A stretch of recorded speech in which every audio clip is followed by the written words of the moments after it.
ክቡራን ተከታዮቻችን እንደምን ቆያችሁ? እንግዲህ ከትናንትናው የቀጠለውን ዛሬ ደግሞ የተለመደውን አስተምሮ እንቀጥላለን። አለቃ ይባቤን ሼር ላይክ እያደረጋችሁ እንድትከተሉም በአክብሮት ጠይቃለሁ። እሺ የምስጢረ ስጋዌስ ነገር እንደምን ነው ቢሉ ምድር የእመቤታችን ምሳሌ ናት የሚለውን እንግዲህ ትናንትና ሰምታችሁታል።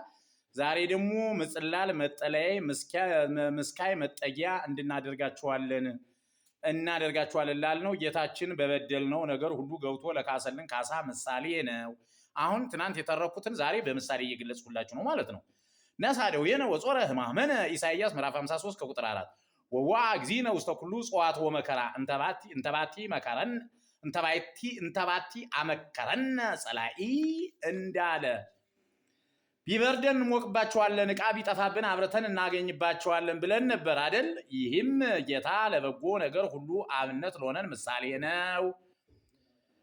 እሺ ኮነነ በኩረ ወጥንተ ለኩሉ ምግባረ ሰና ይላል። እስመ አርአያየ ወሀብኩክሙ ከመ ትግበሩ አንትሙኒ በከመ ገበርኩ አነ ለክሙ እንዳለ ዮሐንስ ምዕራፍ 13 ከቁጥር 15 ተመግበናቸው እንድንኖር ጌታችን ስጋውን ደሙን ለሰጠን ምሳሌ ነው።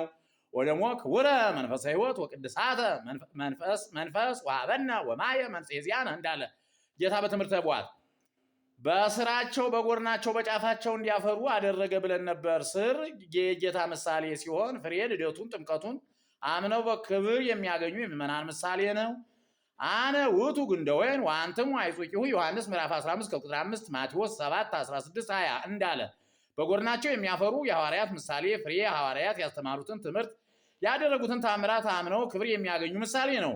ወይም ፍሬሆሙ ተአምርዎሙ ይችን ቃላት እንግዲህ ብዙ ሰው ይጠቅሳታል።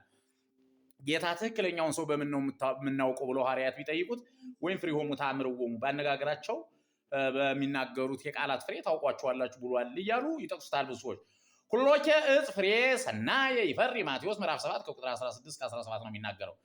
በጫፋቸው የሚያፈሩ የጌታ ምሳሌ ጫፍ እንጂ ከላይ ነው። ጌታ ልዑለ ባህሪ ነውና ፍሬ ጌታ ያስተማረውን ትምህርት ያደረገውን ታምራት አምነው ክብር የሚያገኙ የምእመናን ምሳሌ ነው። አነ ውእቱ አረገ ወይን ዘጽድቅ ወአቡየ ተካልዩ ዮሐንስ ምዕራፍ 15 አንድም ስር የጌታ ፍሬ የትሕትና ምሳሌ ነው። ተመሃሩ እምኔ እስመ የዋህ አነ ወትሑት ልቤ ወትረክቡ ዕረፍተ ለነፍስክሙ ማቴዎስ 11 29 ጎድን ከጌታ ጎድን በተገኘው ውሃ ተጠምቀው ክብር የሚያገኙ የምእመናን ምሳሌ ነው። ዮሐንስ 19 34 ማቴዎስ 26 28 ጫፍ በዕለተ ዓርብ የተደረጉትን ሰባቱን ታምራት አምነው ክብር የሚያገኙ ምሳሌ ነው። ሰባቱ ታምራት ምንና ምን ናቸው ቢሉ ጌታ በመልዕልተ መስቀል ተሰቅሎ ሳለ በሰማይ ሶስት